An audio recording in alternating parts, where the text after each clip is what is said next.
Good day everyone, and welcome back to my channel. In this video I will show you how to change your battery on your Centurion gate motor.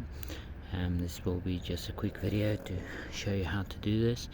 So your battery is located on the side of the casing. You can just pull it out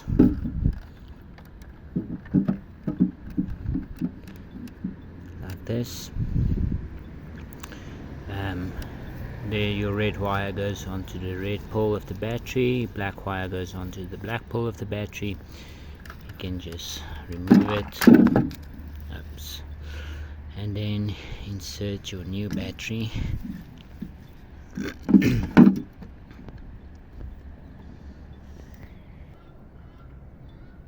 Okay, and with your new battery connected, you can just slide it back in.